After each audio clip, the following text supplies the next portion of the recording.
যুদ্ধবন্ধে যুক্তরাষ্ট্রের তৎপরতার মধ্যে তুঙ্গে রাশিয়া ইউক্রেন উত্তেজনা। শনিবার সাম্প্রতিক সময়ের মধ্যে সবচেয়ে বড় হামলার শিকার হয়েছে ইউক্রেন। মূল টার্গেট ছিল দোনেৎস্ক, খার্কিভ, ওডেসা।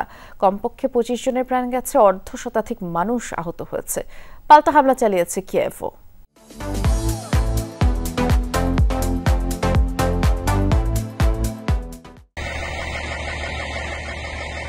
যুক্তরাষ্ট্র গোয়েন্দা তথ্য ও সামরিক সহায়তা বন্ধ করায় এমনিতেই ব্যাপক চাপে ইউক্রেন।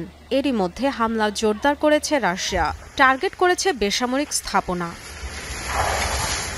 দোনেৎস্কে 8টি আবাসিক ভবন ও একটি শপিং সেন্টারে আঘাত করেছে ব্যালিস্টিক মিসাইল। প্রাণ হারিয়েছেন কমপক্ষে 11 জন, শিশুসহ আহত আরও 40 জন। খার্কিভের বোহাদুখিভেও হয়েছে প্রাণহানি। সেখানে জরুরি বিভাগের উদ্ধারকারী দলকে লক্ষ্য করেও চালানো হয় হামলা। বিমান ঘাঁটি, সামরিক কারখানা ও জ্বালানি স্থাপনা টার্গেট করেও ছুড়েছে মিসাইল। ইউক্রেনের হামলা প্রতিহতের দাবিও করেছে মস্কো। এক রাতে কিয়েভের ছোড়া 31টি ড্রোন ভূপাতিত করেছে তারা। রুশ প্রতিরক্ষা মন্ত্রণালয়ের দাবি, তীব্র লড়াইয়ের পর দখলমুক্ত করেছে কুরাস্কের 3টি এলাকা। ইউক্রেনের 180 সেনার প্রাণহানির দাবিও করেছে মস্কো। একই দিন ইউক্রেনের প্রতিরক্ষা মন্ত্রণালয় জানিয়েছে, রাশিয়ার লেনিনগ্রাদে একটি তেল শোধনাগারে হামলা চালিয়েছে কিয়েভ। বিস্ফোরিত হয়েছে একটি তেল ট্যাঙ্কার। উত্তপ্ত পরিস্থিতির জন্য রাশিয়াকে দায়ী করেন প্রেসিডেন্ট ভলোদিমির জেলেনস্কি।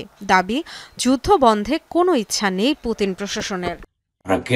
প্রতিদিনই রাশিয়া তাদের নিষ্ঠুরতার প্রমাণ দিচ্ছে। যুদ্ধ শেষের বিষয়ে কোনো ভাবনা নেই তাদের, বরং কিভাবে আরো ধ্বংসযজ্ঞ চালানো যায় আর সংঘাত জিইয়ে রাখা যায় সেটাই ভাবছে। আর বাকি বিশ্ব তা মেনে নিয়েছে। রাশিয়া ইউক্রেনকে আলোচনার টেবিলে আনতে তৎপরতা চলছে বলে দাবি যুক্তরাষ্ট্রের। কিয়েভকে সহায়তা বন্ধ এবং মস্কোর প্রতি পক্ষপাতমূলক আচরণের জন্য ইউরোপের সাথে দূরত্ব বেড়েই চলেছে ওয়াশিংটনের। ডরথি দাস্ট্রিন, যমুনা নিউজ।